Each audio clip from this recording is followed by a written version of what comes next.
नाग लक्षण। अग्निदेव कहते हैं, वशिष्ठ, अब मैं नागों की उत्पत्ति, सर्पदंश में अशुभ नक्षत्र आदि, सर्पदंश के विविध भेद, दंश के स्थान, मर्मस्थल, सूतक और सर्पदष्ट, मनुष्य की चेष्टा, इन 7 लक्षणों का वर्णन करता हूं। शेष, वसुकी, तक्षक, ककोटक, पद्म, महापद्म, शंखपाल एवं कुलिक, ये 8 नागों में श्रेष्ठ हैं। इन नागों में से 2 नाग ब्राह्मण, 2 क्षत्रिय, 2 वैश्य और 2 शूद्र कहे गए हैं। ये 4 वर्णों के नाग क्रमशः 1000, 800, 500 और 300 फणों से युक्त हैं। इनके वंशज 500 नाग हैं। उनसे असंख्य नागों की उत्पत्ति हुई है। आकार भेद से सर्प, फणी, मंडली और राजीर 3 प्रकार के माने जाते हैं। ये वात, पित्त और कफ प्रधान हैं। इनके अतिरिक्त व्यंतर, दोष मिश्र तथा दर्विकर जाति वाले सर्प भी होते हैं।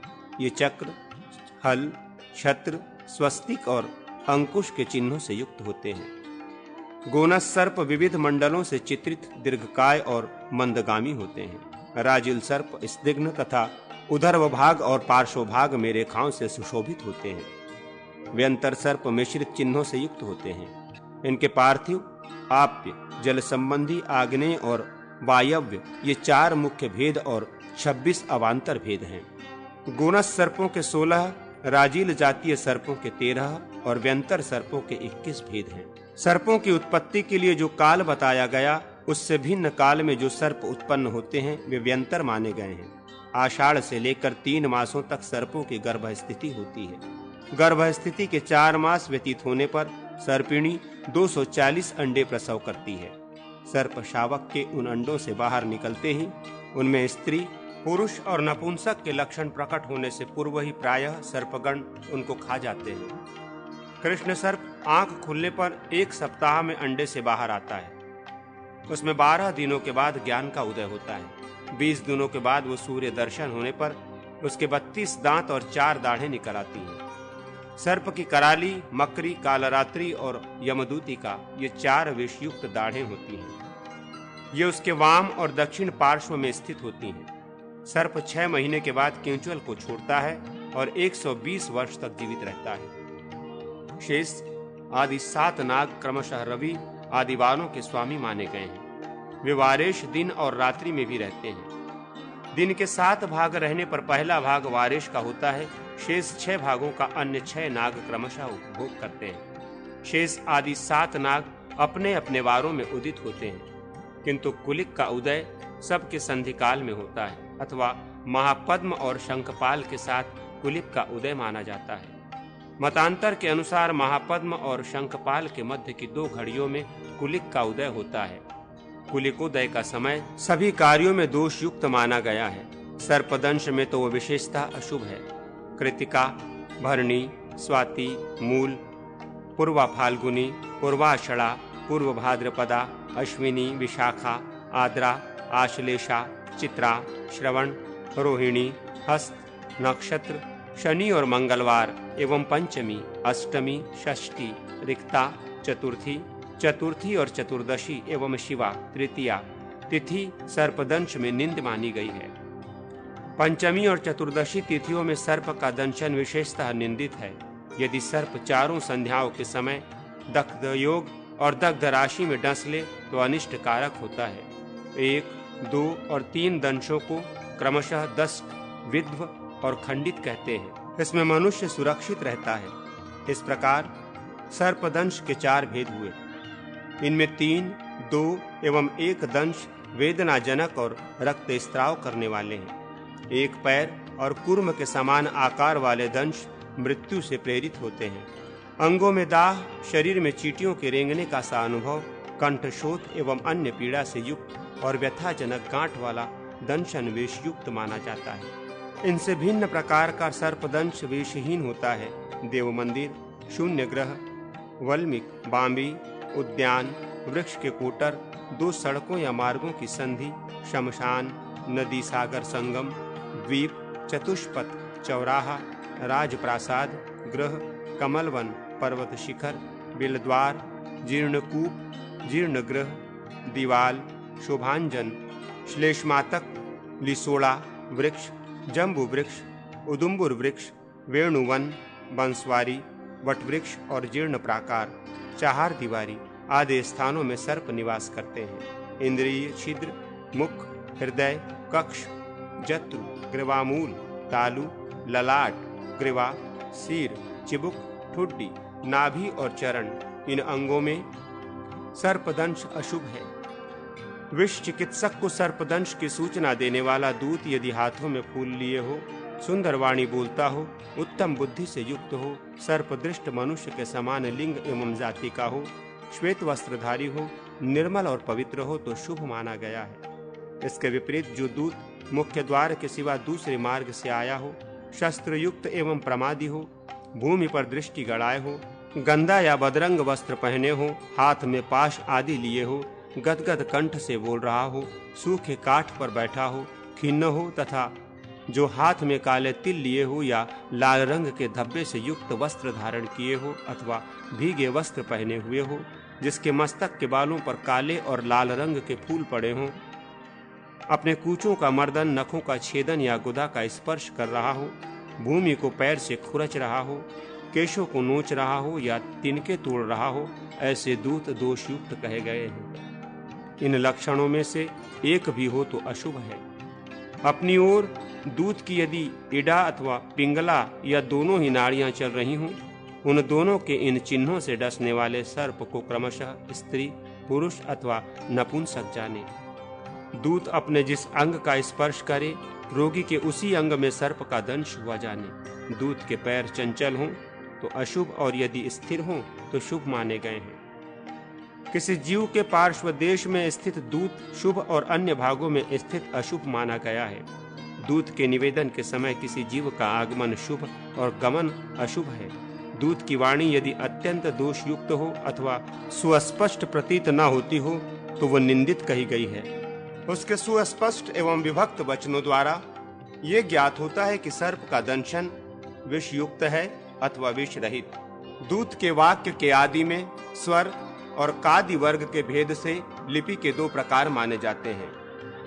दूत के वचन से वाक्य के आरंभ में स्वर प्रयुक्त हो तो सर्पदष्ट मनुष्य की जीवन रक्षा और कादि वर्गों के प्रयुक्त होने पर अशुभ की आशंका होती है। ये मात्र का विधान है। क आदि वर्गों में आरंभ के 4 अक्षर क्रमशः वायु, अग्नि, इंद्र और वरुण देवता संबंधी होते हैं। कागी वर्गों के 5 अक्षर नपुंसक माने गए हैं। अ आदि स्वर ह्रस्व और दीर्घ के भेद से क्रमशः इंद्र एवं वरुण देवता संबंधी होते हैं। दूत के वाक्यारंभ में वायु और अग्नि दैवत्य अक्षर दूषित और ऐन्द्र अक्षर मध्यम फलप्रद है। वरुण दैवत्य वर्ण उत्तम और नपुंसक वर्ण अत्यंत अशुभ है। विष चिकित्सक के प्रस्थान काल में मंगलमय वचन, मेघ और गजराज की गर्जना, दक्षिण पार्श्व में फलयुक्त वृक्ष हो और वाम भाग में किसी पक्षी का कलरव हो रहा हो तो वो विजय का या सफलता का सूचक है। प्रस्थान काल में गीत आदि के शब्द शुभ होते हैं। दक्षिण भाग में अनर्थ सूचक वाणी, चक्रवाक का रुदन, ऐसे लक्षण सिद्धि के सूचक हैं। पक्षियों की अशुभ ध्वनि और छींक ये कार्य में असिद्धि प्रदान करते हैं। वेश्या, ब्राह्मण, राजा, कन्या, गौ, हाथी, ढोलक, पताका, दूध, धृत, दही, शंख, जल, छत्र, भेरी, फल, मदिरा, अक्षत, सुवर्ण और चांदी ये लक्षण सम्मुख होने पर कार्य सिद्धि के सूचक हैं। काष्ठ पर अग्नि से युक्त शिल्पकार, मैले कपड़ों का बोझ ढोने वाला पुरुष, गले में टंक, पाषाण भेदक शस्त्र धारण किए हुए मनुष्य, श्रृगाल, गृध्र, उलुक, कौड़ी, तेल, कपाल और निषिद्ध भस्म ये लक्षण नाश के सूचक हैं। विष के एक धातु से दूसरे धातु में प्रवेश करने से विष संबंधी 7 रोग होते हैं।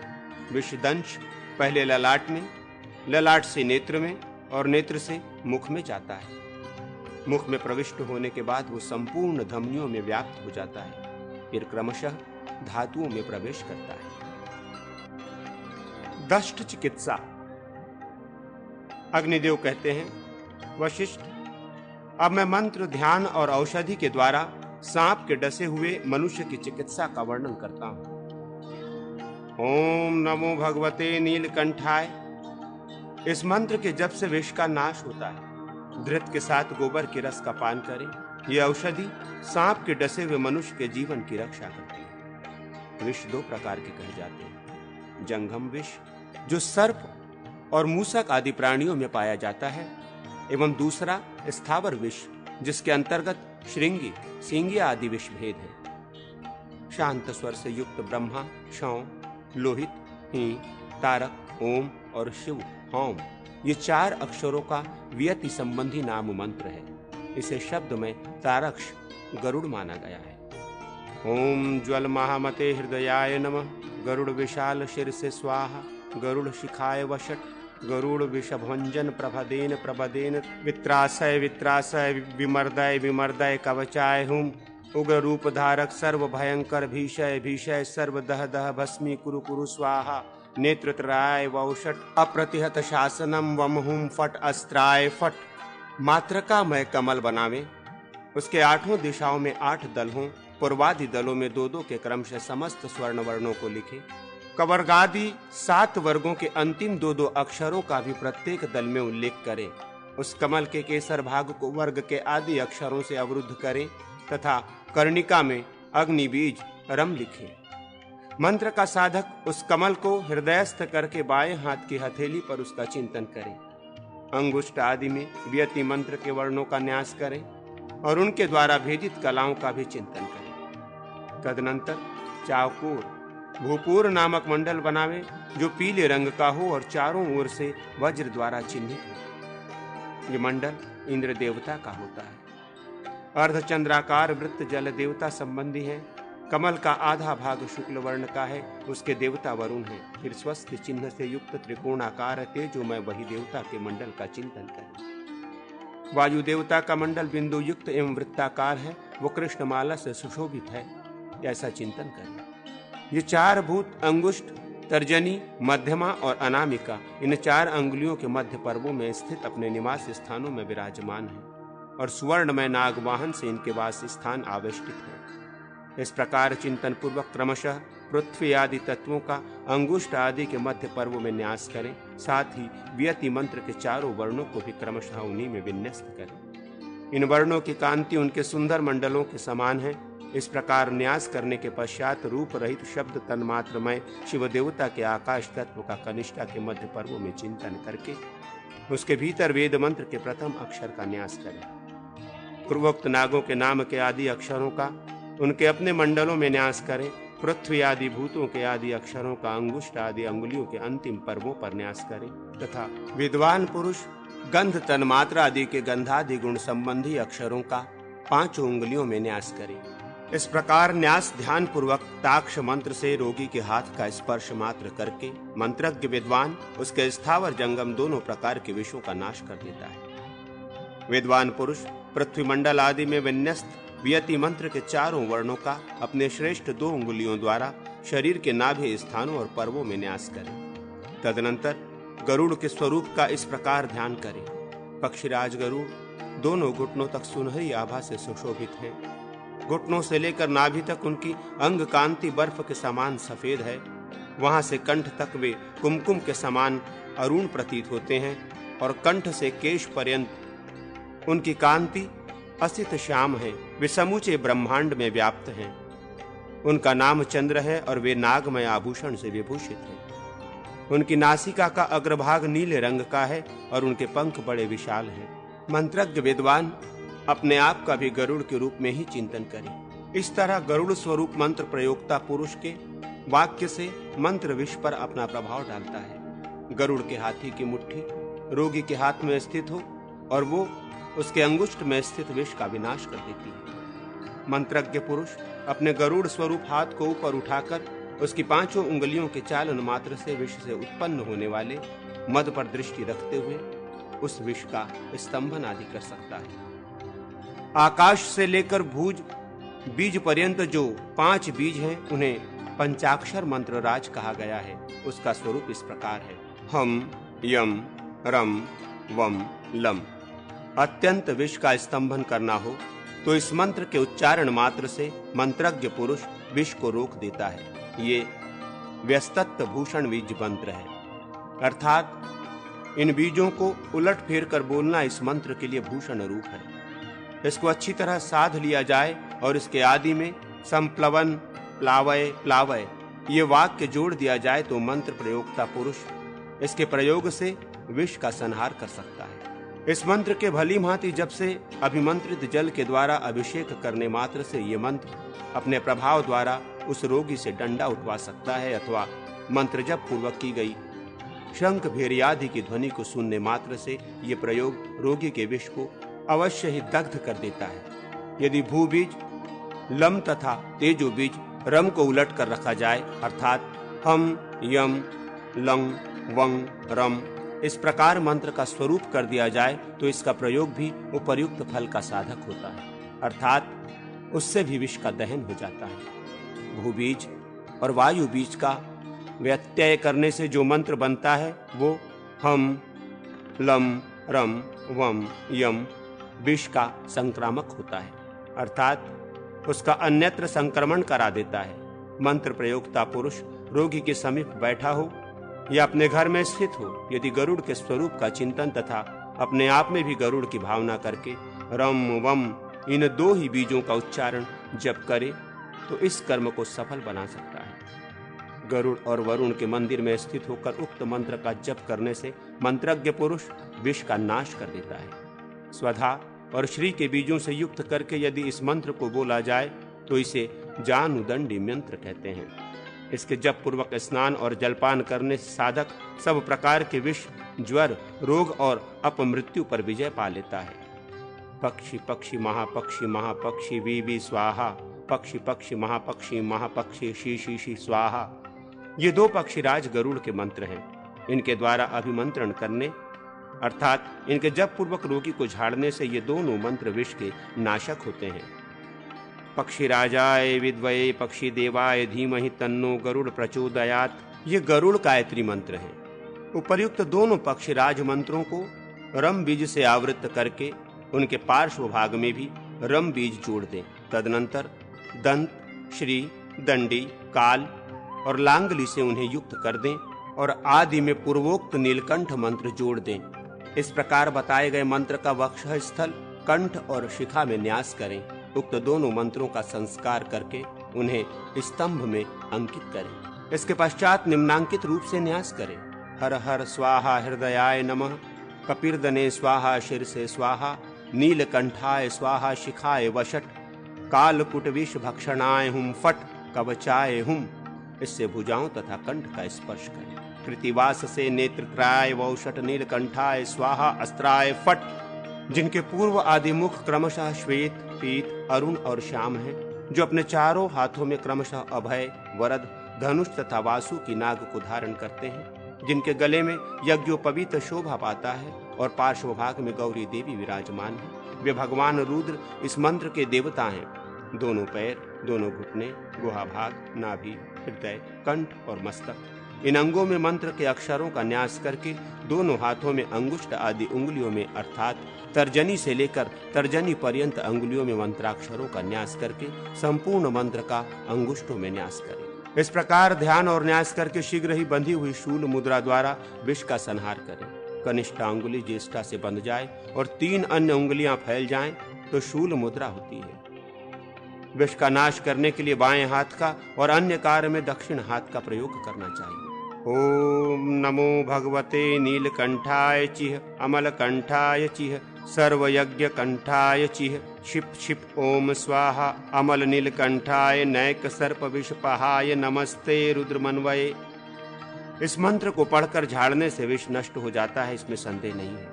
रोगी के कान में जप करने से अथवा मंत्र पढ़ते हुए जूते से रोगी के पास की भूमि पीटने से विष उतर जाता है। रुद्र विधान करके उसके द्वारा नीलकंठ महेश्वर का यजन करें, इससे विष व्याधि का विनाश हो जाता है। पंचांग रुद्र विधान। अग्निदेव कहते हैं, वशिष्ठ अब मैं पंचांग रुद्र विधान का वर्णन करता हूँ। ये परम उत्तम तथा सब कुछ प्रदान करने वाला है। शिव संकल्प इसका हृदय, पुरुष सुक्त शीर्ष, अधभ्य समृद्ध आदि सुक्त शिखा और आशु शिशान आदि अध्याय इसका कवच है। शतरुद्रीय संज्ञक रुद्र के ये 5 अंग हैं। रुद्रदेव का ध्यान करके इसके पंचांग भूत रुद्रों का क्रमशः जप करें। यज्ञाग्रतो आदि 6 ऋचाओं का शिव संकल्प सूक्त इसका हृदय है। इसके शिव संकल्प ऋषि और त्रिष्टुप छंद कहे गए हैं। सहस्र शीर्षा से प्रारंभ होने वाला पुरुष सूक्त इसका शीर्ष स्थानीय है। इसके नारायण ऋषि, पुरुष देवता और अनुष्टय एवं त्रिष्टुप छंद जानने चाहिए। अदभ्य, संभृतः आदि सूक्त के उत्तरगामी नर ऋषि हैं। इनमें क्रमशः पहले 3 मंत्रों का त्रिष्टुप छंद, फिर 2 मंत्रों का अनुष्टुप छंद और अंतिम मंत्र का त्रिष्टुप छंद है तथा पुरुष इसके देवता हैं। आशुः, शिशानः आदि सूक्त में 12 मंत्रों के इंद्र देवता और त्रिष्टुप छंद है। इन 17 ऋचाओं के सूक्त के ऋषि प्रतिरथ कहे गए हैं, किंतु देवता भिन्न भिन्न माने गए हैं। कुछ मंत्रों के पुरोहित देवता हैं। अवशिष्ट देवता संबंधी मंत्रों का छंद अनुष्टुप कहा गया है। असौ यस्त्रामोह मंत्र के पुरुलिंगोक्त देवता और पंक्ति छंद है। मर्माणिते मंत्र का त्रिष्टुप छंद और लिंगोक्त देवता है। संपूर्ण रुद्राध्याय परमश्रेष्ठ ऋषि, देवानाम इत्यादि मंत्रों के प्रजापति ऋषि और 3 ऋचाओं के कुत्स ऋषि हैं। मानो महामंतुमुत मानो और मां नस्तो के आदि 2 मंत्रों के एकमात्र उमा तथा अन्य मंत्रों के रुद्र और रुद्रगण देवता हैं। 16 ऋचाओं वाले आद्य अनुवाक के रुद्र देवता हैं। प्रथम मंत्र का छंद गायत्री, 3 ऋचाओं का अनुष्टुप, 3 ऋचाओं का पंक्ति, 7 ऋचाओं का अनुष्टुप और 2 मंत्रों का जगती छंद है। नमो हिरण्यबाहवे मंत्र से लेकर नमो मकिर्केभ्येय तक रुद्रगण की 3 अशीतियां हैं। रुद्रानुवाक के 5 ऋचाओं के रुद्र देवता हैं। 20वीं ऋचा भी रुद्र देवता संबंधिनी है। पहले ऋचा का छंद बृहति, दूसरी का त्रिजगती, तीसरी का त्रिष्टुप और शेष 3 अनुष्टुप छंद हैं। श्रेष्ठ आचरण से युक्त पुरुष इनका ज्ञान पाकर उत्तम सिद्धि का लाभ करता है। त्रैलोक के मोहन मंत्र से भी विष व्याधि आदि का विनाश होता है। ये मंत्र इस प्रकार है। इंग श्रीं हिं हुं त्रैलोक मोहनाय विष्णवे नमः। त्रैलोक के मोहन विष्णु को नमस्कार है। निम्नांकित अनुष्टुप नृसिंह मंत्र से भी विष व्याधि का विनाश होता है। इम हौम इम उग्रवीरम महाविष्णु ज्वलंत सर्वतोमुखम नरसिंह भीषणम भद्रम मृत्यु मृत्युमम नमाम्यहम। जो उग्रवीर सर्वतोमुखी तेज से प्रज्वलित भयंकर तथा मृत्यु की भी मृत्यु होते हुए भी भक्त जनों के लिए कल्याण स्वरूप है, उन महाविष्णु नरसिंह का मैं भजन करता हूँ। हृदयादि 5 अंगों के न्यास से उक्त यही मंत्र समस्त अर्थों को सिद्ध करने वाला है। श्री विष्णु के 12 और अष्टाक्षर मंत्र भी विष व्याधि का नाश करने वाले हैं। कुब्जिका, त्रिपुरा, गौरी, चंद्रिका, विषहारिणी ये प्रसाद मंत्र विषहारक तथा आयु और आरोग्य का वर्धक है। सूर्य और विनायक के मंत्र भी विषहारी कहे गए हैं। इसी तरह समस्त रुद्र मंत्र भी विष का नाश करने वाले हैं। विषहारी मंत्र तथा औषध। अग्निदेव कहते हैं, वशिष्ठ ओम नमो भगवते रुद्राय छिंद छिंद विषम ज्वलित परशु पाणाय स्वाहा। इस मंत्र से और ओम नमो भगवते पक्षे रुद्राय दष्टमुत्थापयो पत्थापय दष्टम कंपय पय जलपय जलपय सर्वदष्ट मुत्थापयो पत्थापय लल बंध बंध मोचय मोचय वररुद्र गच्छ गच्छ वध वध त्रुट त्रुट उक उक भीषय भीषय मुष्टिना विषम सनहर सनहर ठ ठ। इस पक्षी रुद्र मंत्र से सर्पदष्ट मनुष्य को अभिमंत्रित करने पर उसके विष का नाश हो जाता है। उपरोक्त मंत्र जप आदि के द्वारा सिद्ध होने पर सदैव सर्पों को बांध लेता है। गोपीजन वल्लभाय स्वाहा। ये मंत्र संपूर्ण अभिष्ट अर्थों को सिद्ध करने वाला है। इसमें आदि के 1, 2, 3 और चौथा अक्षर बीज के रूप में होगा। इससे हृदय, सिर, शिखा और कवच का न्यास होगा। फिर कृष्ण चक्राय अस्त्राय फट बोलने से पंचांग न्यास की क्रिया पूरी होगी। ओम नमो भगवते रुद्राय प्रेताधिपये हलु हलु हलु गर्ज गर्ज नागाय भ्रामय भ्रामय मुंज मुंज मोहय मोहय कट्ट कट आविश आविश सुवर्ण पतंग रुद्रो ज्ञापतई स्वाहा। ये पाताल शोभ मंत्र है। इसके द्वारा रोगी को अभिमंत्रित करने से यह उसके लिए विष का नाशक होता है। दंशक सर्प के डस लेने पर जलते काष्ठ, तप्त शिला, आग की ज्वाला अथवा गर्म कोक नदी कमल आदि के द्वारा दंश स्थान को जला दें, सेंक दें। इससे विष का उपशमन होता है। शिशिर वृक्ष के बीज और पुष्प, आक के दूध और बीज एवं सूंठ, मिर्च तथा पीपल, ये पान, लेपर और अंजन आदि के द्वारा विष का नाश करते हैं। शीर्ष पुष्प के रस से भावित सफेद मिर्च पान, नस्य और अंजन आदि के द्वारा विष का उपसंहार करते हैं। इसमें संशय नहीं। कड़वी तुरई, वच, हींग और शेरिश और आक का दूध, त्रिकटु और मेशाम, इनका नस्य आदि के रूप में प्रयोग होने पर ये विष का हरण करते हैं। अंगोल और कड़वी तुम्बी के सर्वांग के चूर्ण से नस्य लेने से विष का अपहरण होता है। इंद्रायण, चित्रक, द्रोण, गुमा, तुलसी, धतूरा और साहा, इनके रस में त्रिकटु के चूर्ण को भिगोकर खाने से विष का नाश होता है। कृष्ण पक्ष की पंचमी को लाया हुआ शिरीष का पंचांग विषहारी है। गोसानादि चिकित्सा। अग्निदेव कहते हैं, वशिष्ठ, अब मैं तुम्हारे सम्मुख गोनस आदि जाति के सर्पों के विष की चिकित्सा का वर्णन करता हूं। ध्यान देकर सुनो। ओम हांग हिंग अमल पक्षी स्वाहा, इस मंत्र से अभिमंत्रित तांबुल के प्रयोग से मंत्रवेत्ता मंडली गोनस सर्प के विष का हरण करता है। लहसुन, अंगोल, त्रिफला, कूट, वच और त्रिकटु, इनका सर्प विष में पान करें। सर्प विष में स्नूहि दुग्ध, गोदुग्ध, गोदधि और गोमूत्र में पकाया हुआ गोधृत पान करना चाहिए। राजिल जातीय सर्प के डस लेने पर सैंधवलवण, पीपल, धृत, मधु, गोमय रस और शाही की आंत का भक्षण करना चाहिए। सर्पदष्ट मनुष्य को पीपल, शर्करा, दुग्ध, धृत और मधु का पान करना चाहिए। त्रिकटु, मयूर पिच, विडाल की अस्थि और नेवले का रोम, इन सब को समान भाग लेकर चूर्ण बना ले। फिर भेड़ के दूध में भिगोकर उसकी धूप देने से सभी प्रकार के विषों का विनाश होता है। पाठा, निर्गुंडी और अंगोल के पत्र को समान भाग में लेकर तथा सब के समान लहसुन लेकर बनाया हुआ धूप भी विषनाशक है। अगस्त के पत्तों को कांजी में पकाकर उसकी भाप से डसे हुए स्थान को सेका जाए, इससे विष उतर जाता है। मूषक 16 प्रकार के कहे गए हैं। कपास का रस तेल के साथ पान करने से मूषक विष का नाश होता है। फलनी, फलिहारी के फूलों का सोंठ और गुड़ के साथ भक्षण करना चाहिए, यह विष रोग नाशक है। लुताएं, मकड़ी 20 प्रकार की कही गई है। इनके विष की सावधानी से चिकित्सा करनी चाहिए। पद्म, पद्माक, काष्ठ, पाटला, कूट, तगर, नेत्रबाला, खस, चंदन, निर्गुंडी, सारिवा और शेलू, लिसोडा, ये लूता विषहार निगण है। गुंजा, निर्गुंडी और अंगोल के पत्र, सोंठ, हल्दी, दारू हल्दी, करंजा की छाल, इनको पकाकर लूता विष से पीड़ित मनुष्य का पूर्वोक्त औषधि से युक्त जल के द्वारा सेचन करें। अब वृश्चिक विष का अपहरण करने वाली औषधि को सुनो। मंजिठा, चंदन, त्रिकटु तथा शिरीष, कुमुद के पुष्प, इन चारों योगों को एकत्रित करना चाहिए। ये योग लेप आदि करने पर वृश्चिक विष का विनाश करते हैं। ओम नमो भगवते रुद्राय चिवि चिवि छिंद छिंद किरि किरि भिंद भिंद खग्गेन छंदेन छद्देन शूलेन भेदय भेदय चक्रेण दारय दारय ओम ओम फट। इस मंत्र से अभिमंत्रित अगध औषध विषार्थ मनुष्य को दें।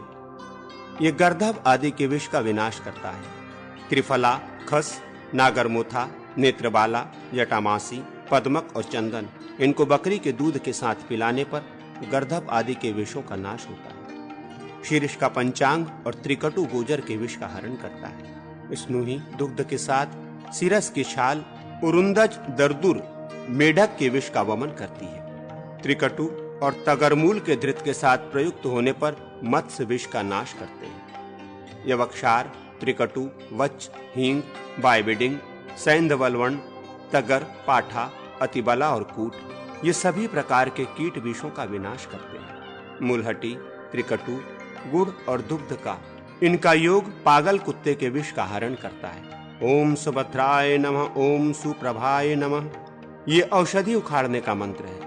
भगवान ब्रह्मा ने सुप्रभा देवी को आदेश दे रखा है कि मानवगण जो औषधियां बिना विधि विधान के ग्रहण करते हैं, तुम उन औषधियों का प्रभाव ग्रहण करो। इसलिए पहले सुप्रभा देवी को नमस्कार करके औषधि के चारों ओर मुट्ठी से जौ बिखेर कर पूर्वोक्त मंत्र का 10 बार जप करके औषधि को नमस्कार करें और कहें, तुम ऊर्ध्व नेत्रा हो, मैं तुम्हें उखाड़ता हूँ। इस विधि से औषधि को उखाड़े और निम्नांकित मंत्र से उनका भक्षण करें। पुरुष सिंह भगवान गोपाल को बारंबार नमस्कार है। युद्ध में अपनी पराजय की बात श्री कृष्ण ही जानते हैं। इस सत्य वाक्य के प्रभाव से ये अगध मुझे सिद्धिप्रद हो। स्थावर विष की औषधि आदि में निम्नलिखित मंत्र का प्रयोग करना चाहिए। ओम नमो वैदुर्य मात्रे तत्र रक्ष रक्ष मां सर्व विषेभ्यो गौरी गांधारी चांडाली मातंगिनी स्वाहा हरिमाए। विष का भक्षण कर लेने पर पहले वमन करा के विषयुक्त मनुष्य का शीतल जल से सेचन करें। तदनंतर उसको मधु और घृत पिलाएं और उसके बाद विरेचन कराएं।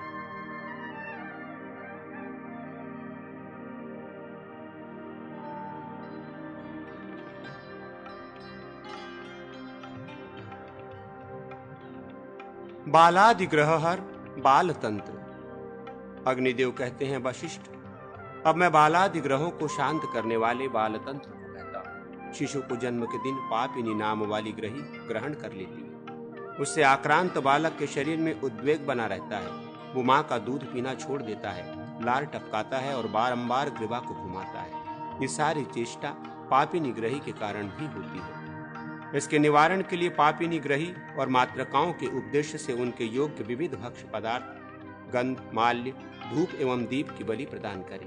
पापिनी द्वारा ग्रहित शिशु के शरीर में घातकी लोभ, मजिट, तालिस पत्र और चंदन से लेप करें और गुग्गुल से धूप दें। जन्म के दूसरे दिन भीषणी ग्रही शिशु को आक्रांत करती है। उससे आक्रांत शिशु की ये चेष्टाएं होती है।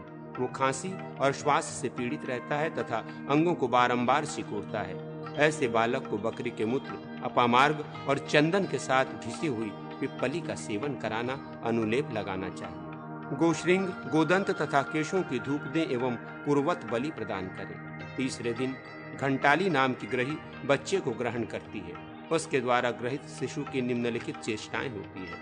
वो बारंबार रुदन करता है, जम्हाइया लेता है, कोलाहल करता है एवं त्रास, गोत्रोद्वेग और अरुचि से युक्त होता है। ऐसे शिशु को केसर, रसांजन, गोदंत और हरिदंत को बकरी के दूध में पीस कर लेप लगाएं।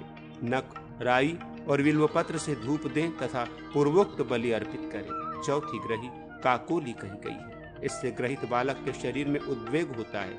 वो जोर जोर से रोता है, मुंह से गाज निकालता है और चारों दिशाओं में बारंबार देखता है। इसकी शांति के लिए मदिरा और कुलमाश, चना या उड़द की बलि दें तथा बालक के गजदंत, सांप की केंचुल और अश्वमूत्र का प्रलेप करें। तदनंतर राई, नीम की पत्ती और भेड़िए के केश से धूप दें। हंसाधिका पांचवी ग्रही है। इससे ग्रहित शिशु जम्हाई लेता है, ऊपर की ओर जोर से सांस खींचता और मुट्ठी बांधता है। ऐसी ही अन्य चेष्टाएं भी करता है। हंसाधिका को पूर्वोक्त बलि दें। इससे ग्रहित शिशु के शरीर में काकड़ सिंगी, बला, लोध, मैनसील और तालिस पत्र का अनुलेपन करें। पटकारी छठी ग्रही मानी गई है। इससे आक्रांत बालक भय से चिहुकता, मोह से अचेत होता और बहुत रोता है। आहार का त्याग कर देता है और अपने अंगों को बहुत हिलाता डुलाता है। पटकारी के उद्देश्य से भी पूर्वोक्त बलि प्रदान करें। इससे ग्रहित शिशु का राई, गुग्गुल, कूट, गजदंत और धृत से धूपन और अनुलेपन करें। मुक्तकेशी नाम की ग्रही जन्म के 7वें दिन बालक पर आक्रमण करती है। इससे आक्रांत बालक दुखातुर रहता है। उसके शरीर से सड़ने की सी गंध आती है। विजृंभा, कोलाहल, अत्यधिक रुदन और कास से पीड़ित रहता है। ऐसे बालक को व्याघ्र के नखों की धूप देकर बच, गोमय और गोमूत्र से अनुलिप्त करें। श्रीदंडी नाम वाली ग्रही शिशु को 8वें दिन पकड़ती है। इससे ग्रस्त बालक दिशाओं को देखता, जीभ को हिलाता, खांसता और रोता है। श्रीदंडी के उद्देश्य से पूर्वोक्त पदार्थों की विविध बलि दे। इससे पीड़ित शिशु को हिंग, बच, सफेद, सशर्प और लहसुन से धूपित तथा अनुलिप्त करें। उधर्व ग्रही 9वीं महाग्रही है। इससे ग्रस्त बालक उद्वेग और दीर्घ उच्छ्वास से युक्त होता है। वो अपनी दोनों मुट्ठियों को चबाता है। ऐसे शिशु को लाल चंदन, ऊत, बच और सरसों से लेप और वानर के नख एवं रोम से धूपन करें। 10वीं रोदनी नाम की ग्रही है। इससे ग्रहित शिशु की निम्नलिखित चेष्टाएं होती है। वो सदा रोता रहता है। उसका शरीर नीलवर्ण और सुगंध से युक्त हो जाता है। ऐसे शिशु को निम्ब का धूप और कूट, बच, राई तथा राल का लेपन करें। रोदनी ग्रही के उपदेश से लाजा, कुलमाश, वनमुंग और भात की बलि दें। इस प्रकार ये धूप दान आदि की क्रियाएं शिशु के जन्म के 13वें दिन तक की जाती हैं। शेष 3 दिनों की सारी क्रियाएं 10वें दिन के समान समझनी चाहिए। 1 मास के शिशु को पूतना नाम की ग्रही ग्रहण करती है। उसका स्वरूप शकुनी पक्षिणी बकी का है। इससे पीड़ित बालक कौवे के समान कांव कांव करता है, रोता, लंबी सांसें लेता और आंखों को बारंबार मींचता और मूत्र के समान गंध से युक्त होता है। ऐसे बालक को गोमूत्र स्नान कराना और गोदंत से धूपित करना चाहिए। पूतना के उपदेश से ग्राम की दक्षिण दिशा में करंज वृक्ष के नीचे 1 सप्ताह तक प्रतिदिन पीत वस्त्र, रक्तमाल्य, गंध, तैल, दीप, त्रिविध पायसान्न, तिल और पूर्वोक्त पदार्थों की बलि दे। 2 मास के शिशु को मुकुटा नाम की ग्रही ग्रहण करती है। इससे आक्रांत शिशु का शरीर पीला और ठंडा पड़ जाता है। उसको सर्दी होती है, नाक से पानी गिरता है और मुख सूख जाता है। इस ग्रही के निमित्त पुष्प, गंध, वस्त्र, मालपुए, भात और दीपक की बलि प्रदान करें। इससे ग्रस्त बालक को कृष्णा गुरु और सुगंध बाला आदि से धूपित करें। बालक को तृतीय मास में गोमुखी ग्रहण करती है। इससे आक्रांत शिशु बहुत नींद लेता है, बारंबार मलमूत्र करता है और जोर जोर से रोता है। गोमुखी को पहले यौ, प्रियंगु, कुलमाश, शाक, भात और दूध की पूर्व दिशा में बलि देनी चाहिए। तदनंतर मध्याह्न काल में शिशु को पंचभंग या पंचपत्र से स्नान कराकर घी से धूपित करें। चतुर्थ मास में पिंगला नाम की ग्रही बालक को पीड़ित करती है। इससे ग्रहित बालक का शरीर सफेद और दुर्गंध युक्त होकर सूखने लगता है। ऐसे शिशु की मृत्यु अवश्य हो जाती है। 5वीं ललना नाम की ग्रही होती है। इससे पीड़ित शिशु का शरीर शिथिल होता है और मुख सूखने लगता है। उसकी देह पीली पड़ जाती है और अपान वायु निकलती है। ललना की शांति के लिए दक्षिण दिशा में पूर्वोक्त पदार्थों की बलि दें। 6ठे मास में पंकजा नाम की ग्रही शिशु को पीड़ित करती है। इससे ग्रहित शिशु की चेष्टाएं रुदन और विकृत स्वर आदि हैं। पंकजा को भी पूर्वोक्त पदार्थ भात, पुष्प, गंध आदि की बलि प्रदान करें। 7वें महीने में निराहार नाम की ग्रही शिशु को ग्रहण करती है। इससे पीड़ित शिशु दुर्गंध और दंत रोग से युक्त होता है। निराहारा के निमित्त मिष्ठान्न और पूर्वोक्त पदार्थों की बलि दो। 8वें मास में यमुना नाम वाली ग्रही शिशु पर आक्रमण करती है। इससे पीड़ित शिशु के शरीर में दाने, फोड़े, पुंसियां उभर आते हैं और शरीर सूख जाता है। इसकी चिकित्सा नहीं करानी चाहिए। 9वें मास में कुंभकर्णी नाम वाली ग्रही से पीड़ित हुआ बालक ज्वर और सर्दी से कष्ट पाता है तथा बहुत रोता है। कुंभकर्णी के शांत्यर्थ पूर्वोक्त पदार्थ कुलमाश, उड़द या चना आदि पदार्थों की ईशान कोण में बलि दे। 10वें मास में तापसी ग्रही बालक पर आक्रमण करती है। इससे ग्रस्त बालक आहार का परित्याग कर देता है और आंखें मूंदे रहता है। तापसी के उद्देश्य से घंटा, पताका, मिष्टान्न आदि पदार्थों की बलि प्रदान करें। 11वीं राक्षसी नाम की ग्रही है। इससे ग्रहित बालक नेत्र रोग से पीड़ित होता है। उसकी चिकित्सा व्यर्थ होती है। 12वें महीने में चंचला ग्रही शिशु को ग्रहण करती है। इसके द्वारा आक्रांत बालक दीर्घ निश्वास और भय आदि चेष्टाओं से युक्त होता है। इस ग्रही के शांत्यर्थ मध्याह्न के समय पूर्व दिशा में कुलमाश और तिल आदि की बलि दे। द्वितीय वर्ष में यातना नाम की ग्रही शिशु को ग्रहण करती है। इससे शिशु को यातना सहनी पड़ती है और उसमें रोदन आदि दोष प्रकट होते हैं। यातना ग्रही को तिल के गुदे और पूर्वोक्त पदार्थों की बलि दे। स्नान आदि कर्म पूर्वक विधि से करना चाहिए। तृतीय वर्ष में बालक पर रोदनी अधिकार करती है। इससे ग्रस्त बालक कांपता और रोता है तथा उसके पेशाब में रक्त आता है। इसके उपदेश से गुड़, भात, तिल का पुआ और पिसे हुए तिल की बनी प्रतिमा दे। बालक को तिल मिश्रित जल से स्नान कराकर पंचपत्र और राजफल के छिलके से धूप दें। चतुर्थ वर्ष में चटका नाम की राक्षसी शिशु को ग्रहण करती है। उससे ग्रस्त हुए बालक को ज्वर आता है और सारे अंगों में व्यथा होती है। चटका को पूर्वोक्त पदार्थ एवं तिल आदि की बलि दें और बालक को स्नान कराकर उसके लिए धूपन करें। पंचम वर्ष में चंचला शिशु पर अधिकार कर लेती है। इससे पीड़ित बालक ज्वर, भय और अंग शैथिल्य से युक्त होता है। चंचला को भात आदि पदार्थों की बलि दे और बालक को काकड़ा सिंगी से धूपित करें। साथ ही पलाश, गूलर, पीपल, बड़ और बिल्व पत्रों के जल से उसका अभिषेक किया जाए। छठे वर्ष में धावनी नाम की ग्रही बालक पर आक्रमण करती है। उससे ग्रहित बालक का शरीर नीरस होकर सूखने लगता है। उसके अंग अंग में पीड़ा होती है। इसके उपदेश से 7 दिनों तक पूर्वोक्त पदार्थों की बलि और बालक का भृंगराज से स्नापन और धूपन करें। सप्तम वर्ष में यमुना ग्रही से पीड़ित बालक सर्दी, मुक्ता तथा अत्यंत हास एवं रोदन से युक्त होता है। इस ग्रही के निमित्त पायस और पूर्वोक्त पदार्थ आदि की बलि दे एवं बालक का पूर्वत विधि से स्नापन और धूपन करें। अष्टम वर्ष में जातवेदा नाम की ग्रही बालक पर अधिकार करती है। इससे पीड़ित बालक भोजन छोड़ देता है और बहुत रोता है। जातवेदा के निमित्त कृसर, खिचड़ी, मालपुए और दही आदि की बलि प्रदान करें। बालक को स्नान करा के धूपित भी करे। नवम वर्ष में काला नाम की ग्रही बालक को पकड़ती है। इससे ग्रस्त बालक अपनी भुजाओं को कपाता है, गर्जना करता है और भयभीत रहता है। काला के शांत्यर्थ कृसर, मालपुए, सत्तू, कुलमाश और पायस, खीर की बलि दे। 10वें वर्ष में कलनहसी बालक को ग्रहण करती है। इससे उसके शरीर में जलन होती है, अंग दुर्बल हो जाते हैं और वो ज्वरग्रस्त रहता है। इसके निमित्त 5 दिन तक पूरी, मालपुए, दधी और अन्न की बलि देनी चाहिए। बालक का निम्ब पत्रों से धूपन और कूट का अनुलेपन करें। 11वें वर्ष में कुमार को देवदूती नाम की ग्रही ग्रहण करती है। इससे वो कठोर वचन बोलता है।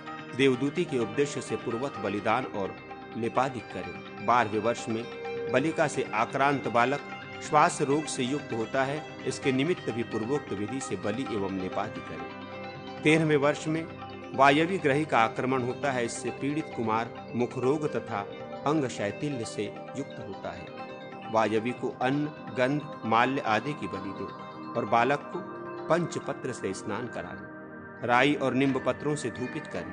14वें वर्ष में यक्षिणी बालक पर अधिकार करती है। इससे वह शूल, ज्वर, दाह आदि से पीड़ित होता है। यक्षिणी के उपदेश से पूर्वोक्त विविध भक्ष्य पदार्थों की बलि विहित है। इसकी शांति के लिए पूर्वत स्नान आदि भी करने चाहिए। 15वें वर्ष में बालक को मुंडिका ग्रही से कष्ट प्राप्त होता है। उससे पीड़ित बालक के सदा रक्तपात होता रहता है। इसकी चिकित्सा नहीं करनी चाहिए। 16वीं वानरी नाम की ग्रही है। इससे पीड़ित नवयुवक भूमि पर गिरता है और सदा निद्रा तथा ज्वर से पीड़ित रहता है। वानरी को 3 दिन तक पायस आदि की बलि दें एवं बालक को पूर्वत स्नान आदि कर्म कराएं। 17वें वर्ष में गंधवती नाम की ग्रही आक्रमण करती है। इससे ग्रस्त बालक के शरीर में उद्वेग बना रहता है और वह जोर जोर से रोता है। इस ग्रही को कुलमाश आदि की बलि दें और पूर्वत स्नान, धूपन तथा लेपन आदि कर्म करें। दिन के स्वामिनी ग्रही पूतना कही जाती है और वर्ष स्वामिनी सकुमारी है। इस सर्वकाम प्रद मंत्र का बालक ग्रहों के शांत्यर्थ प्रयोग करें। नमो भगवती चामुंडे मुंज मुंज बालम बालिकाम वाम बलि ग्रह ग्रह जय जय वस वस।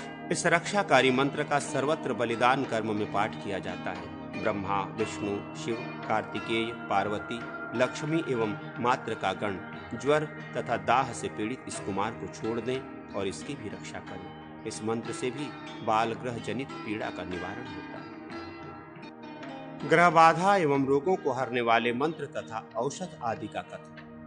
अग्निदेव कहते हैं, वशिष्ठ, अब मैं ग्रहों के उपहार और मंत्र आदि का वर्णन करूंगा जो ग्रहों को शांत करने वाले हैं। हर्ष, इच्छा, भय और शोकादि से, प्रकृति के विरुद्ध तथा अपवित्र भोजन से और गुरु एवं देवता के कोप से मनुष्य को 5 प्रकार के उन्माद होते हैं। विवातज, कफज, पीतज, सन्निपातज और आगंतुक कहे जाते हैं। भगवान रुद्र के क्रोध से अनेक प्रकार के देवादि ग्रह उत्पन्न हुए। वे ग्रह नदी, तालाब, पोखरे, पर्वत, उपवन, पुल, नदी संगम, शून्य ग्रह, बिलद्वार और एकांतवर्ती एकले वृक्ष पर रहते और वहां जाने वाले पुरुषों को पकड़ते हैं। इसके सिवा वे सोई हुई गर्भवती स्त्री को, जिसका ऋतुकाल निकट है, उस नारी को, नंगी औरत को तथा जो ऋतु स्नान कर रही हो ऐसी स्त्री को भी पकड़ते हैं। मनुष्यों के अपमान, वैर, विघ्न, भाग्य में उलटफेर इन ग्रहों से ही होते हैं। जो मनुष्य देवता, गुरु, धर्मादि तथा सदाचार आदि का उल्लंघन करता है, पर्वत और वृक्ष आदि से गिरता है, अपने केशों को बार बार नोचता है तथा लाल आंखें किए रुदन और नर्तन करता है, उसको रूप ग्रह विशेष से पीड़ित जानना चाहिए। जो मानव उद्वेग युक्त, दाह और शूल से पीड़ित, भूख प्यास से व्याकुल और शिरोरोग से आतुर होता है और मुझे दो यों कहकर याचना करता है, उसे बलिकामी ग्रह से पीड़ित चाहिए। स्त्री, माला, स्नान और संभोग की इच्छा से युक्त मनुष्य को रतिकामी ग्रह से ग्रहित समझना चाहिए। व्योम व्यापी, महासुदर्शन मंत्र, विटप नासिक, पाताल नारसिंहादि मंत्र तथा चंडी मंत्र। ये ग्रहों का मर्दन, ग्रह पीड़ा का निवारण करने वाले हैं। अब ग्रह पीड़ा नाशन भगवान सूर्य की आराधना बतलाते हैं। सूर्य देव अपने दाहिने हाथों में पाश, अंकुश, अक्षमाला और कपाल तथा बाएं हाथों में खटवांग, कमल, चक्र और शक्ति धारण करते हैं। उनके 4 मुख हैं। वे 8 भुजा और 12 नेत्र धारण करते हैं। सूर्य मंडल के भीतर कमल के आसन पर विराजमान हैं और आदित्यादि देवगणों से घिरे हुए हैं। इस प्रकार उनका भय और पूजन करके सूर्योदय काल में उन्हें अर्घ दे। अर्थदान का मंत्र इस प्रकार है: श्वास य विष ओम, अग्निमान रंडी रम ओम, हरलेखा हिंग, ये संकेताक्षर हैं। इन सब को जोड़कर शुद्ध मंत्र हुआ। सूर्यदेव कमल के आसन पर विराजमान हैं। उनकी अंग कांति अरुण है। वे रक्त वस्त्र धारण करते हैं। उनका मंडल ज्योतिर्मय है। वे उदार स्वभाव के हैं और दोनों हाथों में कमल धारण करते हैं। उनकी प्रकृति सौम्य है तथा सारे अंग दिव्य आभूषणों से विभूषित है। सूर्य आदि सभी ग्रह सौम्य, बलदायक तथा कमलधारी हैं। उन सब का वस्त्र विद्युत पुंज के समान प्रकाशमान है। चंद्रमा श्वेत, मंगल और बुध लाल, बृहस्पति पीतवर्ण, शुक्र शुक्ल वर्ण, शनैश्वर काले कोयले के समान कृष्ण तथा राहु और केतु धूप के समान वर्ण वाले बताए गए हैं। इन सबके बाएं हाथ बाईं जांघ पर स्थित हैं और दाहिने हाथ में अभय मुद्रा शोभा पाती है। ग्रहों के अपने अपने नाम के आदि अक्षर बिंदु युक्त होकर बीज मंत्र होते हैं। फट का उच्चारण करके दोनों हाथों का संशोधन करें। फिर अंगुष्ठ से लेकर करतल पर्यंत करन्यास और नेत्र रहित हृदयादि पंचंगन्यास करके भानु के मूल बीज स्वरूप 3 अक्षरों आंग हिंग सम द्वारा व्यापक न्यास करें। इसका क्रम इस प्रकार है: मूलाधार चक्र से पादाग्र पर्यंत प्रथम बीज का, कंठ से मूलाधार पर्यंत द्वितीय बीज का और मूर्धा से लेकर कंठ पर्यंत तृतीय बीज का न्यास करें। इस प्रकार अंगन्यास सहित व्यापक न्यास का संपादन करके अर्धपात्र को अर्स्त मंत्र से प्रक्षालित करें और पूर्वोक्त मूल मंत्र का उच्चारण करके उस पात्र को जल से भर दें। फिर उसमें गंध, पुष्प, अक्षत और दुर्वा डालकर पुनः उसे अभिमंत्रित करें। उस अभिमंत्रित जल से अपना और पूजा द्रव्य का अवश्य ही प्रोक्षण करें। तत्पश्चात योग पीठ की कल्पना करके उस पीठ के पायों के रूप में प्रभूत आदि की कल्पना करें।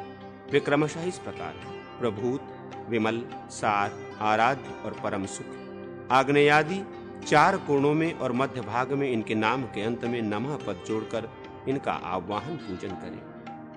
योग पीठ के ऊपर हृदय कमल में तथा दिशा विदिशाओं में दीप्ता आदि शक्तियों की स्थापना करें।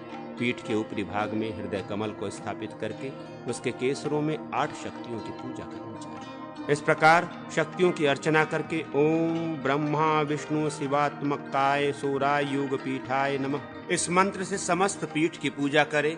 सुव्रत तत्पश्चात रवि और मूर्तियों का आवाहन करके उन्हें पाद्यादि समर्पित करें और क्रमशः हृदयादि षटंगन्यास पूर्वक पूजन करें।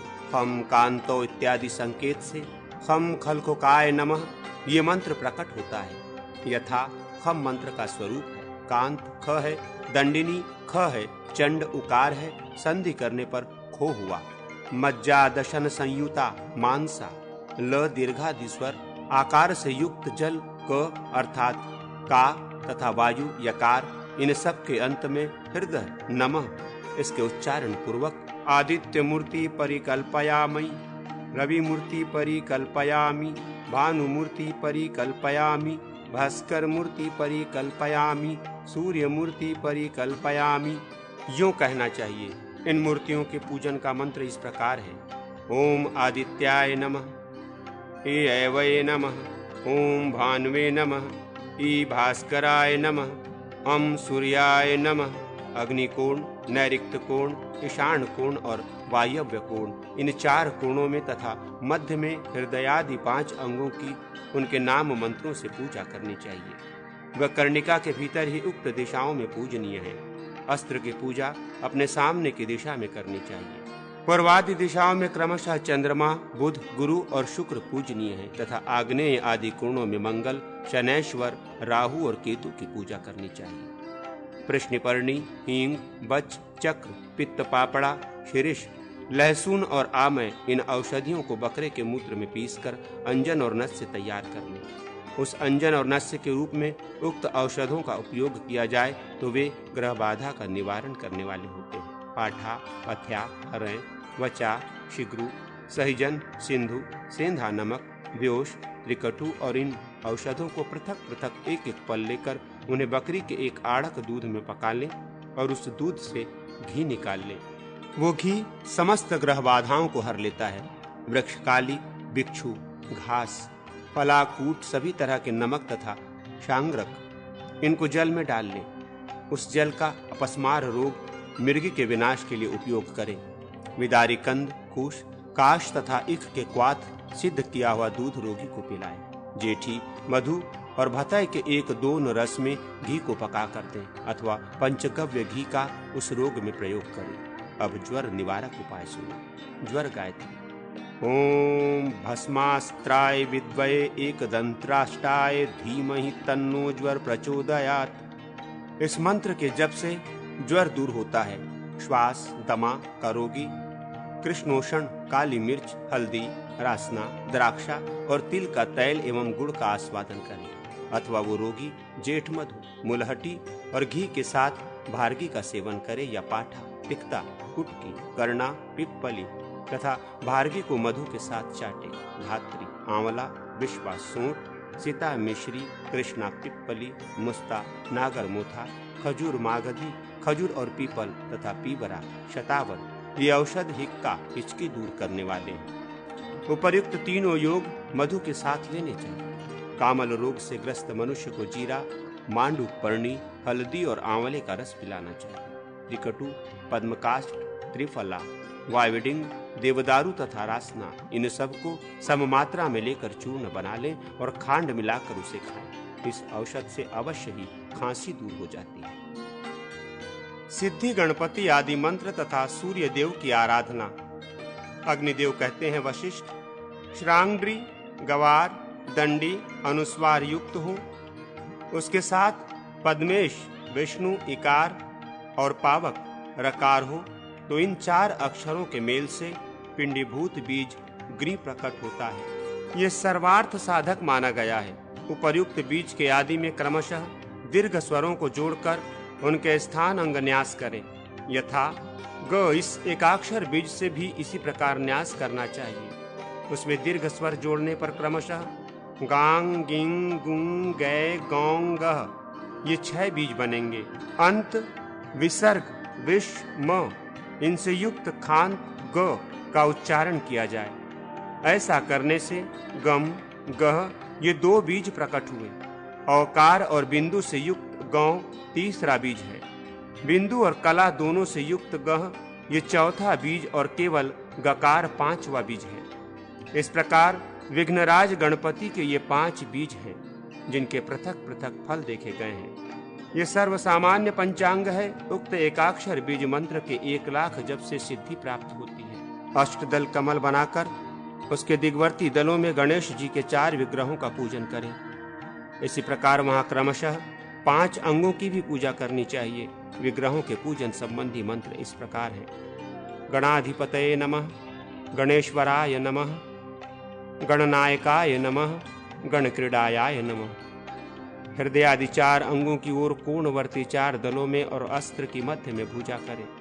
वक्रतुंडाय नमः, एकदष्टान्ताय नमः, महोदराय नमः, गजवक्राय नमः, लंबोदराय नमः, विकटाय नमः, विघ्नराजाय नमः, धूम्रवर्णाय नमः। इन 8 मूर्तियों की कमल चक्र के दिग्वर्ती तथा कोणवर्ती दलों में पूजा करें।